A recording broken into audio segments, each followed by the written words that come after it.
Friday prayers at Tanjung Api, Kuantan.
Waalaikumsalam warahmatullahi ta'ala wabarakatuh.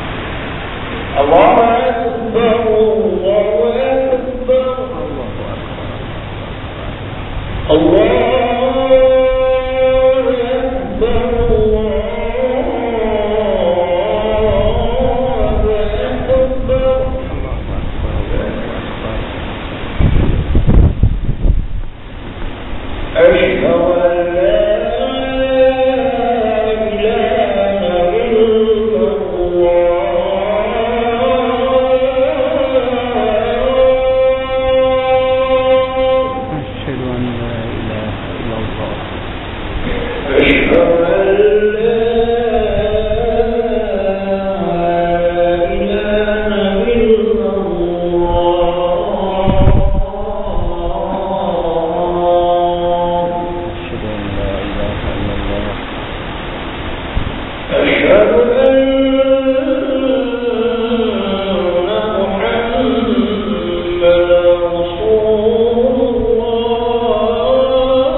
له من هدى ودين الحق ليظهره على الدين كله ولو كره المشركون أشهد أن لا إله إلا الله لا شريك له وأشهد أن سيدنا محمدا عبده ورسوله اللهم صل وسلم وبارك على سيدنا محمد وعلى آله وأصحابه ومن تبعهم بإحسان إلى يوم الدين أما فيا عباد الله اتقوا الله حق تقاته ولا تموتن إلا وأنتم مسلمون. Pada hari yang mulia ini, marilah kita bersama-sama meningkatkan keimanan dan ketakwaan kepada Allah Subhanahu wa taala dengan menunaikan segala titah perintah, dengan menunaikan segala suruhan dan menjauhi segala tegahannya dan larangannya. Mudah-mudahan kita tergolong di kalangan orang-orang yang beruntung di sisi Allah Subhanahu wa taala. Tajuk khutbah pada hari ini, bahayanya ajaran Syiah yang menyesatkan. Itu dan jemaah yang dalam kata Allah, Syiah bermaksud sesiapa yang mengangkat kepimpinan Sayyidina Ali karamallahu wajah dan anak-anaknya. Apabila disebut simpulan itu Syiah, maka dia menganut atau berpahaman Syiah. Sejarah Syiah bermula apabila Abdullah bin Sabah, seorang pendeta Yahudi dari Yaman, berpura-pura masuk Islam pada zaman Khalifah Uthman bin Affan radhiyallahu anhu. Dia perintis ajaran Syiah melampau yang menjadi punca berkemaraknya perpecahan di dalam kalangan masyarakat Islam, terutamanya dalam kelompok Syiah itu sendiri. Abdullah bin Sabah pernah berkata, Khalifah Ali karamallahu wajhah, engkau lah Allah. Maka Ali mengisytiharkan bunuh terhadap Abdullah bin Sabah, tetapi dicegah oleh Ibn Abbas, lalu dibuang daerah ke Maghrib, yakni bekas ibu negara Parsi. Abdullah bin Sabah orang yang pertama mengkafirkan Abu Bakar, Umar dan Uthman, serta tidak mengikrar kekhalifahan mereka kecuali hanya dari kalangan Ahlul Bait. Pegangan Syiah Imamiyah yang ada sekarang adalah berasaskan fahaman sesat Abdullah bin Sabah. Fahaman ini disampaikan dalam bentuk riwayat hadis yang dinasabkan kepada keluarga Nabi sallallahu alaihi wasallam ataupun Ahlul Bait dengan penuh kebohongan, tetapi diterima oleh mereka yang jahil. Mari kita perhatikan bentuk-bentuk fahaman Syiah yang bertentangan dengan ajaran Ahlus Sunnah wal Jamaah. Pertama, Syiah mengkafirkan para sahabat. Perhatikanlah bahawa golongan Syiah amat membenci para sahabat Nabi sallallahu alaihi wasallam dan gemar mencela mereka, terutamanya Sayyidina Abu Bakar, Umar dan Uthman yang dianggap telah merampas jawatan khalifah daripada Sayyidina Ali karamallahu wajhah. Al-Qursi yang merupakan tokoh golongan Syiah pada turun keempat telah meriwayatkan dalam Rijal Al-Qursi dari Abu Ja'far yang berkata, semua manusia itu telah murtad setelah wafatnya Rasulullah sallallahu alaihi wasallam kecuali 3 orang. Aku bertanya, siapakah yang 3 orang itu? Maka jawabnya Al-Miqdad bin Aswad, Abu Dhar Al-Ghifari dan Salman Al-Farisi. Nyatalah pahaman Syiah yang mencela dan mengkafirkan para sahabat merupakan satu perkara yang amat tertutup, sedangkan ayat-ayat Al-Quran diturunkan telah memuji para sahabat Nabi sallallahu alaihi wasallam. Firman Allah Subhanahu wa taala dalam surah surah At-Taubah ayat 100. A'udzu billahi minasyaitonir rajim. Bismillahirrahmanirrahim. والسابقون الأولون من المهاجرين والأنصار والذين اتبعوهم بإحسان رضي الله عنهم ورضوا عنه. Yang bermaksud orang-orang yang terdahulu, yang mula-mula berhijrah dan memberi bantuan di kalangan orang Muhajirin dan Ansar, serta orang yang menurut jejak langkah mereka dengan sebaiknya dari segi keimanan dan ketaatan. Allah Subhanahu wa taala redha kepada mereka dan mereka pun redha kepada Rasulullah sallallahu alaihi wasallam bersabda dalam hadis yang diriwayatkan oleh Imam Al-Bukhari dan Muslim. An Abi Sa'id al-Khudri radhiyallahu anhu qala Nabi sallallahu alaihi wasallam la tasubbu ashabi walau anna ahadakum anfaqa mithla Uhud dhahaba ma balagha mudda ahadihim wala nasifa. Yang bermaksud daripada Abu Sa'id al-Khudri radhiyallahu anhu yang berkata, Nabi sallallahu alaihi wasallam bersabda, janganlah kamu mencela para sahabatku. Kalaulah seseorang daripada kamu mendermakan emas sebesar bukit Uhud, nescaya tidak menyamai secupak ataupun setengah cupak dari pemberian derma para sahabatku. Kedua pihak menolak ketulisan Al-Quran dan hadis.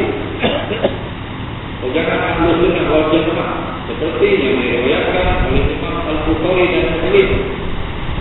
Sebahagian daripada golongan Syiah menyatakan Al-Quran yang ada di tangan Islam sekarang bukan lagi Al-Quran yang asli. Menurut mereka, Al-Quran yang asli hanya dimiliki oleh Sayyidina Ali karena Allah wajah yang disimpan oleh Fatimah radhiyallahu anha dan dinamakan Usah Fatimah. Dakwaan mereka Al-Quran yang asli kononnya memiliki 17,000 ayat, dan ini bermakna Al-Quran yang ada pada tangan kita ini telah hilang 23 daripada isi karangan. Mereka juga meyakini Al-Qaim, iaitu imam mereka yang ke-12, Muhammad bin Hasan Al-Askari, yang telah wafat pada tahun 260 Hijrah, akan dibangkitkan menjadi Imam Mahdi dan bakal membawa bersamanya Al-Quran Usah Fatimah yang tersebut. Sebelum munculnya Al-Qaim, golongan Syiah turut mengamal dan membaca Al-Quran yang ada pada tangan Islam sekarang ini. Hal ini akan bercanggah dengan syarat kerana Allah Subhanahu wa taala menjamin untuk memelihara isi kandungan Al-Quran daripada diselewengkan. Firman Allah Subhanahu wa taala dalam surah Al-Ahzab ayat 9. A'udzu billahi minasyaitonir rajim. Bismillahirrahmanirrahim. Inna nahnu nazzalna dzikra wa inna lahu lahafizun. Yang bermaksud sesungguhnya kamilah yang menurunkan Al-Quran dan kamilah yang memelihara dan menjaga. Mereka juga menolak sebahagian besar daripada hadis yang menjadi pegangan Ahlus Sunnah wal Jamaah. Sebab itulah hukum hakam mereka banyak bercanggah dengan kita. Ketiga golongan Syiah beranggapan Allah Subhanahu wa taala bersifat badatu. Golongan Syiah berkeyakinan bahawa Allah Subhanahu wa taala bersifat badatu, iaitu lupa dan tidak tahu.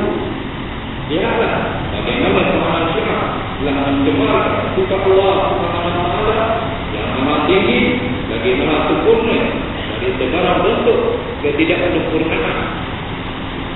Firman Allah Subhanahu wa taala dalam surah Al-Qamar ayat 52. A'udzu billahi minasyaitonir rajim. Bismillahirrahmanirrahim. Qala alquha inda rabbi fi kitab la yaqulu rabbi wa la yansa. Yang bermaksud Nabi Musa menjawab pengetahuan mengenainya ada di sisi Tuhan tertulis dalam sebuah kitab.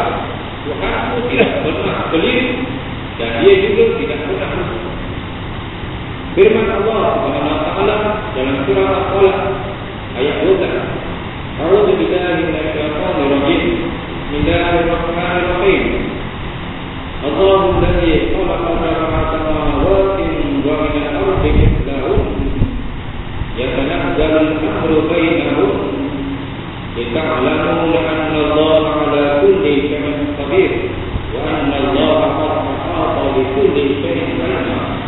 Yang bermaksud Allah Subhanahu wa taala menciptakan wujud sampai langit dan menciptakan bumi seumpama itu juga. Perintah Allah Subhanahu wa taala berlaku terus menerus di antara langit dan bumi. Berlakunya yang demikian supaya kamu mengetahui bahawa sesungguhnya Allah Subhanahu wa taala Maha Kuasa atas tiap-tiap sesuatu dan bahawa sesungguhnya Allah Subhanahu wa taala tetap meliputi ilmunya akan tiap-tiap sesuatu. Keempat, berfaraman tafiyah. Tafiyah adalah satu faraman menyembunyikan kebenaran. Pada mulanya tafiyah dilakukan kerana takut terjadinya penindasan dari pihak pemerintah. Akhirnya sifat tafiyah ini menjadi amalan untuk menipu dan menghalalkan sesuatu yang haram dan sebaliknya. Contohnya mereka menyamar sebagai ahli sunnah wal jamaah secara tafiyah untuk merangkap ahli sunnah wal jamaah yang kurang faham akan agama mereka. Tujuannya supaya dapat dirontokkan fahaman akidah dan amal peribadahan. Demikianlah sebahagian kecil daripada kesesatan yang terdapat di dalam pemahaman Syiah. Mudah-mudahan kita sentiasa dipelihara oleh Allah Subhanahu wa taala dari bahaya yang sesat ini. Firman Allah Subhanahu wa taala dalam surah Ali Imran ayat 63. A'udzu billahi minasyaitonir rajim. Bismillahirrahmanirrahim. Aba ghayra dinillahi yabghun walau aslama man fis samawati wal ardi طاعا وطرعا وإليه يرجعون. بارك الله لي ولكم في القرآن العظيم ونفعني وإياكم بما فيه من الآية والذكر الحكيم وتقبل مني ومنكم تلاوته إنه هو السميع العليم. أقول قولي هذا وأستغفر الله العظيم لي ولكم ولسائر المسلمين والمسلمات والمؤمنين والمؤمنات فاستغفروه ويا أرحم المستغفرين ويا نجاة التائبين. ربنا آتنا في الدنيا حسنة وفي الآخرة حسنة وقنا عذاب النار وقنا عذاب النار وقنا عذاب النار وفي جنة مع الأبرار يا رب العالمين والحمد لله رب العالمين.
يا أيها الذين آمنوا اتقوا الله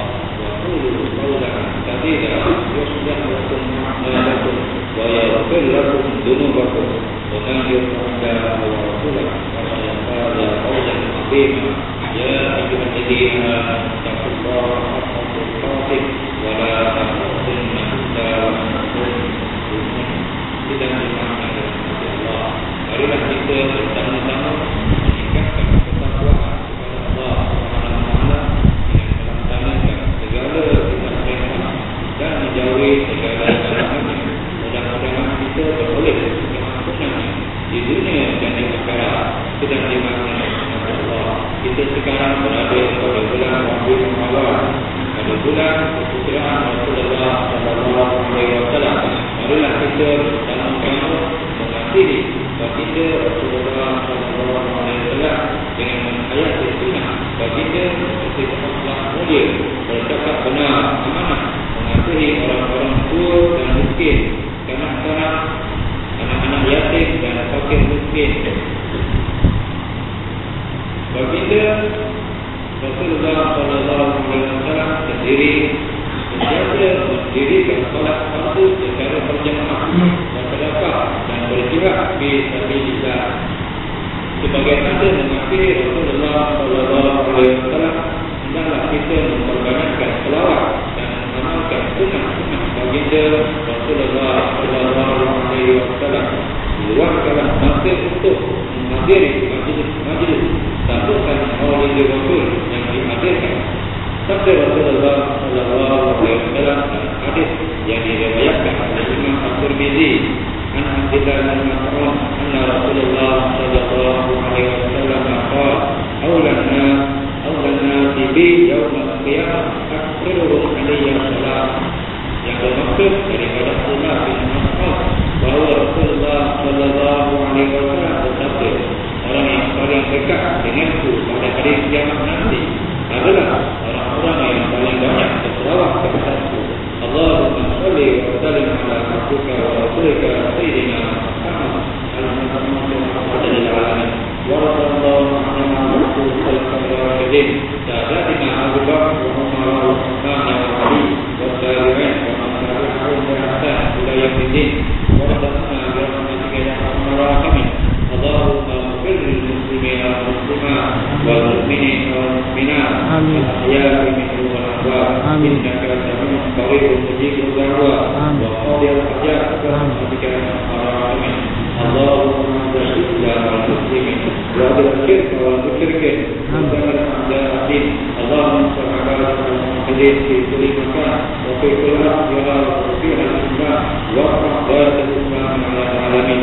Allahumma zidna wa tanqusna wa akrimna wa la tuhinna wa aafina wa la tahrimna wardina wardana. Allahumma inna nas'aluka wa hubba min dhukrika wal amal alladhi yubadil al-hubba wa tuqina al-amilin wa mara'ana al-muflisin fi ziyaratin wal bilad wa jannah al-mutaqib wa hidayah mudabir hadhihi biladi islamiyah. Allahumma amin billah.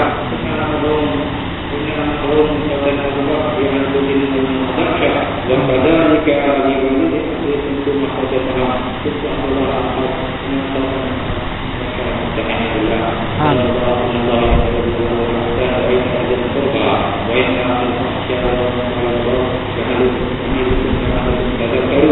واذكروا الله العظيم يذكركم واشكروه على نعمه يزدكم واسألوه من فضله ولذكر الله أكبر والله يعلم ما تصنعون.